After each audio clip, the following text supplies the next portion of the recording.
You should thank us. We're doing you a favor. That was the subject line of the email from HR. No greeting, no warm-up, just a neon slap of corporate cheerfulness in my inbox at 8:04 a.m., like a dentist announcing he'd removed the wrong tooth, but at least my smile looked strategically optimized. My name is Linda. For 16 years, I was the woman behind the curtain at a mid-sized logistics firm that ran smoother than it deserved to. I wasn't the CEO, or the VP of sales with his loud ties and louder ego. I was the one who kept the rules straight. Payroll filed correctly. Contractors properly classified.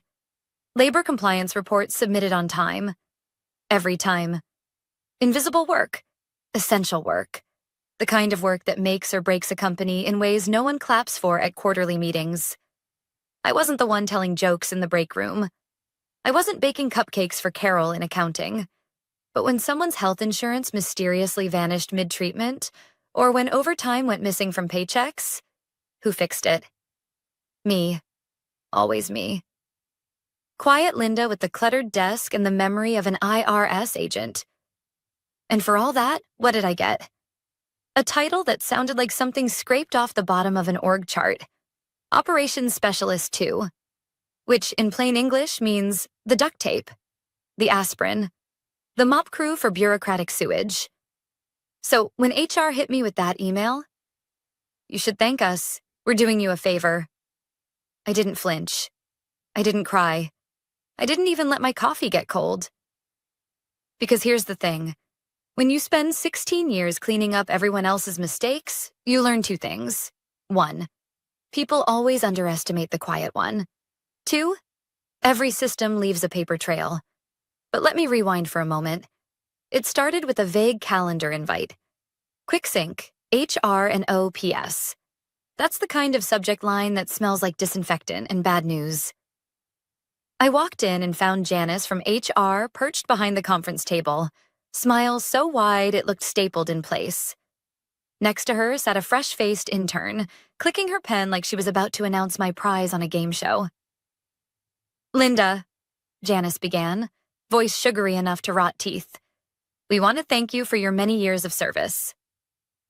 Truly invaluable translation, death sentence in corporate. We've been restructuring strategically, she continued, reading from a script like a hostage. And unfortunately, your position has been deemed redundant. Redundant? The word hung in the air like a bad smell.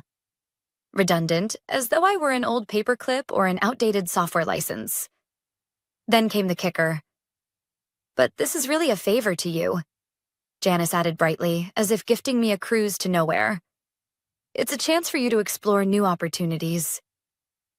We're even offering a modest severance of favor. That word lit a fuse somewhere deep in me. Because favors are what you ask when someone covers your lunch bill or waters your plants while you're on vacation. Favors are not what you call gutting someone's career after nearly 2 decades of loyalty. I didn't scream. I didn't throw my coffee. I didn't even raise an eyebrow. Because I didn't need to. I had something stronger than fury. Receipts. 16 years worth of audit trails, compliance memos, and policy clarifications saved neatly in folders that could make or break the building's foundation. I nodded once. Understood, I said. Calm, professional. The kind of calm that should come with a warning label. Janice mistook it for acceptance. She smiled wider, slid a manila envelope toward me, exit packet, printed on cheap paper, and chirped, "You'll land on your feet, Linda." We're doing you a favor. I left the room without ceremony, passed by the office plants that had lived longer than half our interns, and sat back down at my desk. My fingers hovered over the keyboard. I reread Janice's email twice. That phrase again, doing you a favor, and then I did something very simple. I hit reply, 4 words, thanks for confirming. And then, like seasoning a perfect roast, I added one more detail, a quiet little CC to the State Labor Board's wage and hour division. Not a rant, not a manifesto, not a single word of anger. Just professional courtesy. Because here's the secret.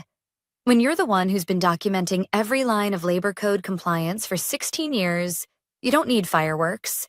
You just need sunlight. I clicked send, sat back, took a sip of my bitter coffee, and smiled.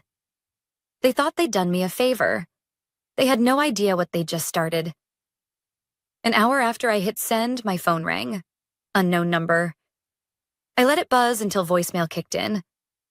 3 minutes later, it rang again. Same number.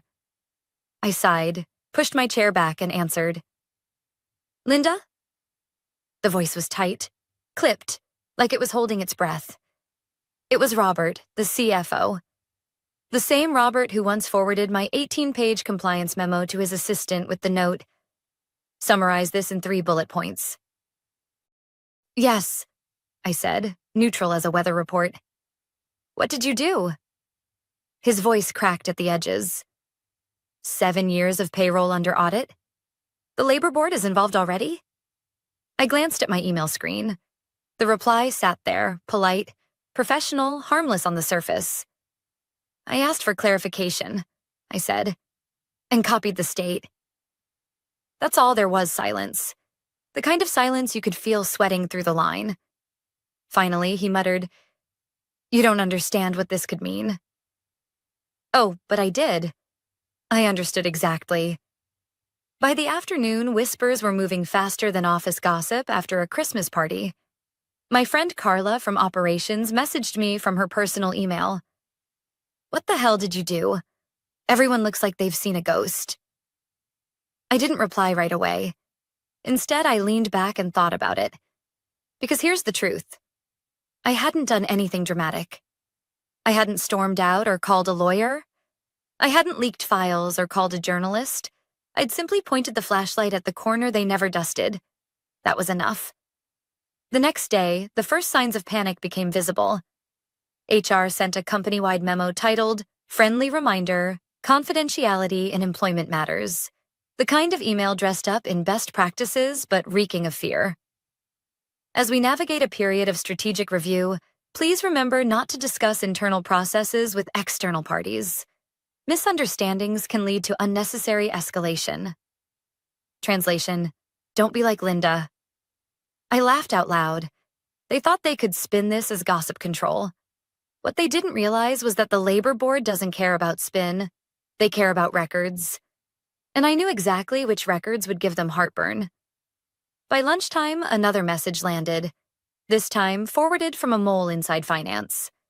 Subject line: Urgent Contractor Archive Audit. Start date 2016. There it was, the crack widening. Because here's the thing about companies that run on duct tape and denial. Once someone starts pulling at the threads, the whole patchwork unravels. Contractors reclassified as employees? Overtime logged incorrectly? Missing I-9 forms? All of it mattered. And all of it lived in files I'd organized, flagged, or quietly fixed for years. I hadn't carried grudges, but I had carried a memory sharper than a filing cabinet edge.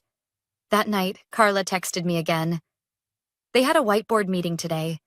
Words like liability exposure and retroactive pay are being tossed around. People are sweating, Linda. I didn't respond right away. Instead, I poured myself a glass of wine, sat down with my cat purring on my lap, and thought about the irony. For years, they'd brushed off my emails, my flagged issues, my polite warnings. Not urgent, they'd say. We'll circle back. Now, the circle was complete. Here's the thing I need you to understand. I didn't want revenge. Not really. I wanted recognition.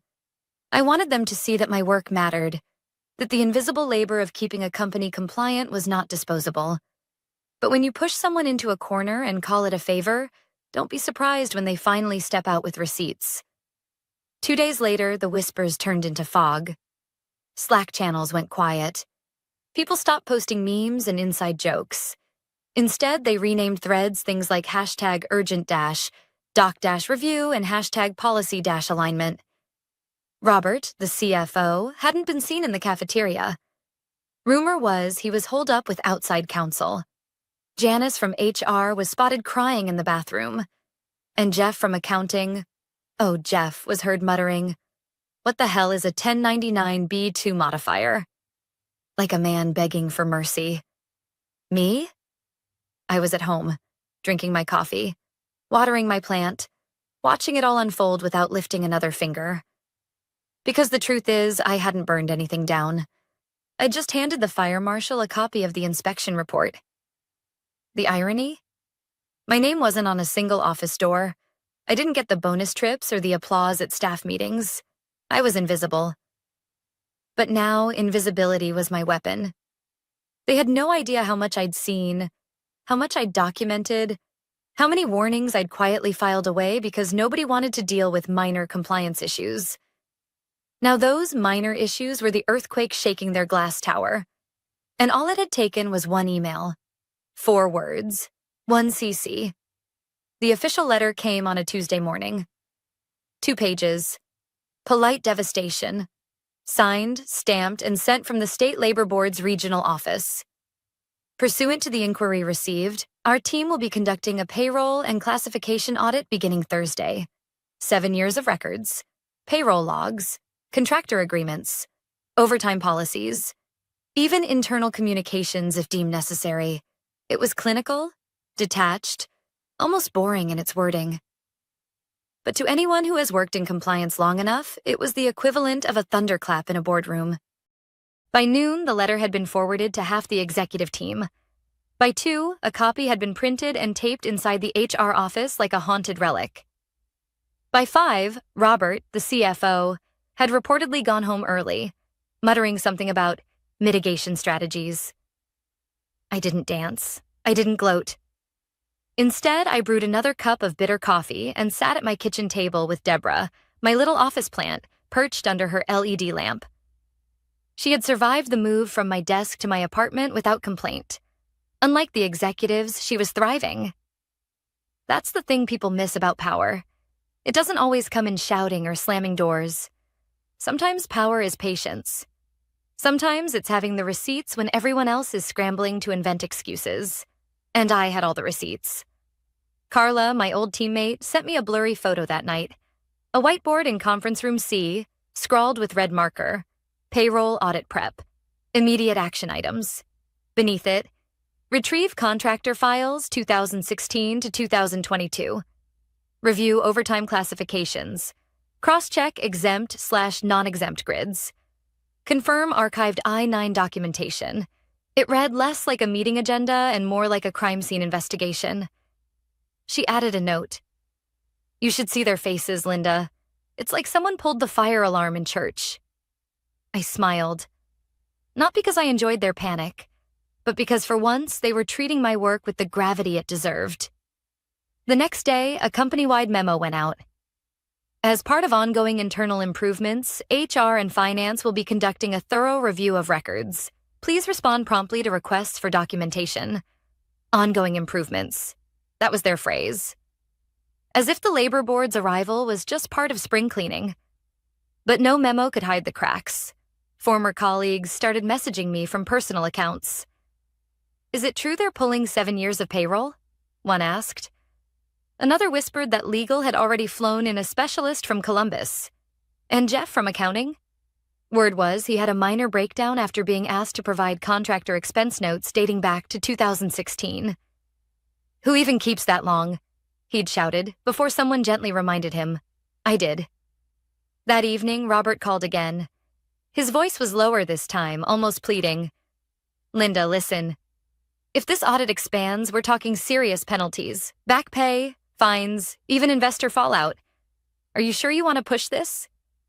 I sipped my coffee, let the silence hang, then said, "I didn't push anything." I asked a question. "Everything else is your documentation."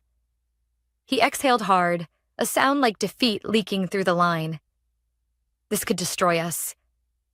I almost felt sorry for him. Almost. But then I remembered the look on Janice's face when she told me I was redundant. The chirpy tone, the cheap manila envelope, the phrase doing you a favor. Destroy them? Number. I wasn't destroying anything. They were simply being forced to face what they'd ignored for years. By Thursday morning, the office looked like a bunker. legal boxes stacked in hallways, laptops carried out of conference rooms like stretchers, emails shortened to one-line replies, stripped of emojis and casual chatter. Carla's final message of the week summed it up best. Linda, they taped your email to the HR office door. People call it the trigger. I stared at the screen for a long time, then laughed quietly, because it wasn't the email that caused this storm. It wasn't me at all. It was them. Their shortcuts, their arrogance, their belief that the quiet worker would never speak, never fight back, never know how to make the system listen. And now the system was listening. That night, I poured a glass of wine, sat in my recliner, and watched the city lights flicker through my window. Somewhere downtown, in a glass office tower, executives were scrambling to rewrite history, hunting for missing forms and trying to explain away years of neglect. Me? I had nothing left to prove. I'd spent 16 years cleaning up their messes. Now, for once, the mess was theirs alone. And the audit had only just begun. The auditors arrived on a gray Thursday morning. No fanfare, no drama, just two state officials in dark suits carrying briefcases and clipboards. Not FBI agents with flashing badges, not journalists with cameras. Just people who looked like they lived and breathed regulations, the kind who could ruin a career with a raised eyebrow and a citation. Inside the office, panic was already thick. Carla texted me before 9. They're here. Real labor board people. Suits, badges, everything. The conference room looks like a war bunker. I pictured it. The whiteboard wiped clean, replaced with rows of binders, finance staff pacing, HR interns pretending to be useful, handing out bottled water like they were hosting royalty, and Robert, the CFO, trying to keep his voice steady while knowing the foundation under him was cracking. I wasn't there, of course. I was at home, in sweatpants, sipping coffee. But my phone buzzed with updates like a live news feed. They're asking for overtime logs from 2017. Carla wrote. Legal looks pale. Janice keeps saying operational optimization like it's a prayer. I leaned back in my chair, Deborah the plant soaking up sunlight on the windowsill. For once, I wasn't the one fixing the mess. I was just watching, and it was strangely satisfying. Here's the part most people don't understand about audits. They're not explosive. They're slow, methodical, suffocating. They don't shout. They dig. They ask for one document, then another, then the thing you swore you'd never need again from 2016. By mid-afternoon, Carla texted. They asked for contractor agreements from 2018. Janice said they were archived. Auditors asked her to prove it. She froze. I could almost hear the silence in that room, because I knew exactly what was in those 2018 files, or rather, what wasn't. Missing I-9s. Misclassified employees treated like contractors. Notes I'd flagged, ignored at the time because not urgent. Now, suddenly, urgent. The next day, the company sent out another memo. As part of our cooperation with state auditors, please provide any requested records immediately. Confidentiality is critical at this time. Confidentiality. Their favorite word when the walls started closing in. But confidentiality can't hide years of shortcuts. It can't hide the Friday afternoons when directors logged out early but still claimed full hours. It can't hide the contractors who worked 40-hour weeks without benefits. And the auditors? They weren't fooled by buzzwords. They wanted proof. Robert called me again that evening. His voice was thinner now, fraying at the edges. Linda, look, if there's anything you can clarify. I cut him off. I'm not involved anymore. You don't understand, he said, almost whispering. They're talking about back pay. 7 figures, penalties. This could sink us. I let the silence stretch, then answered evenly. If it can sink you, Robert, maybe the ship wasn't built right to begin with. He didn't reply, just exhaled, defeated before hanging up. That weekend, I heard from Carla again. She'd stayed late on Friday, watching the executives shuffle in and out of closed-door meetings. They had food delivered 3 times, she wrote. Legal, HR, finance, all locked in. No one's making eye contact in the hallways anymore. The cracks were no longer hidden. They were wide open. And all because of one polite CC. Here's the irony. For years, I'd been invisible. The quiet woman by the supply closet, fixing the things nobody wanted to think about. My emails ignored. My memos skimmed. My work dismissed as routine. Now, suddenly, I wasn't invisible at all.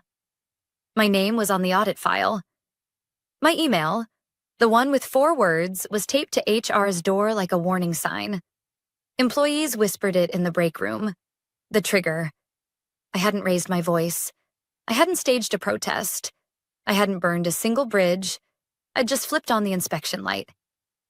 That Sunday evening, I sat on my couch with a glass of red wine, the city humming outside my window. I thought about what was happening in that office tower, the frantic copying of files, the nervous glances at auditors, the whispered blame games behind closed doors. And I realized something. This wasn't revenge. Revenge is loud, messy, destructive. This was something else. This was accountability. They had spent years teaching me to be quiet, to accept, to stay in my lane. But the truth is, sometimes the quietest action is the loudest consequence. And now the reckoning was only getting started. The audit lasted 3 weeks. 3 weeks of auditors combing through records, asking questions, and quietly scribbling notes that made executives sweat through their suits. I wasn't there, but I didn't need to be. The updates reached me anyway. Through Carla, through former colleagues, even through the sudden silence on LinkedIn where managers who once bragged about innovation stopped posting entirely. The results came down in the form of a letter. 2 paragraphs. Direct, clinical, devastating. The company had failed to properly classify dozens of workers over multiple years. Overtime had been withheld from exempt employees who were routinely asked to respond after hours. Contractors had been misused, mismanaged, and mislabeled. The penalties? Back pay, fines, and interest. 7 figures. Not minor, not a slap on the wrist. Enough to shake investors. Enough to put names in headlines. Carla messaged me the day the letter hit. Linda, you wouldn't believe it. Emergency all hands. CFO looked like he hadn't slept in a week. Janice was pale as a ghost. People are whispering layoffs are coming. Real ones this time. I read her words slowly, then closed my laptop. This was never what I wanted. I hadn't dreamed of the company collapsing. I hadn't spent years imagining them suffering. No, what I wanted was recognition. Proof that my work mattered. That the quiet labor of keeping the machine compliant wasn't disposable. But sometimes the only way to make people see the cracks is to let the whole structure shake. A week later, Robert called me again. His voice was tired, defeated. Linda, he said softly, the board wants answers. Investors are furious. We're facing millions in liability. Why? Why did you do this? I let him finish, then answered calmly, I didn't do this, Robert. You did. All of you. I asked for clarification. Everything else was already there, waiting. He was silent for a long time. I could almost picture him in his office, blinds half drawn, papers stacked like sandbags around him. A man drowning in the very negligence he'd once brushed aside as not urgent. Finally, he said, we might not survive this. I didn't gloat. I didn't even raise my voice. I simply said, maybe you shouldn't have called it a favor. Then I hung up. Here's the truth. I wasn't angry anymore. Not really. What I felt was something closer to peace. For 16 years, I'd carried the weight of their mistakes, patching holes no one thanked me for. They saw me as replaceable, redundant, invisible. But invisibility had been my shield.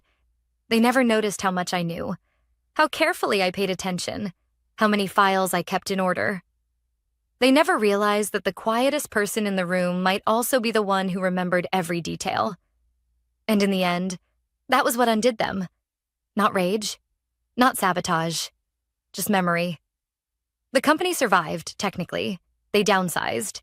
They restructured. Robert resigned for personal reasons. Janice moved on quietly, her reputation bruised. A new compliance officer was hired, this time with a seat at the leadership table. Carla told me morale was shattered, but some employees finally felt like things might change. Policies were rewritten. Time logs actually mattered. People whispered my name in the hallways, sometimes with blame, sometimes with respect. Me? I didn't go back. I started consulting. Small businesses, nonprofits, startups. The kinds of places that couldn't afford seven-figure mistakes. I taught them how to avoid the traps, how to build compliance into their bones. And for the first time, people listened. For the first time, they saw me not as invisible, but as essential. Looking back now, I see the irony. They fired me because they thought I was redundant. Because they thought I was quiet, safe, easy to discard. But the quietest people are often the ones holding everything together. And sometimes all it takes to be heard is 4 words and a CC. So here's my message to anyone watching this. Anyone who's ever felt invisible at work, at home, or in their own family. Silence is not weakness. Patience is not surrender.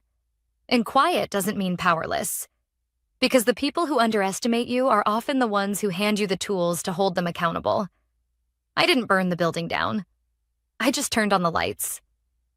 And in that light, the truth did all the work for me.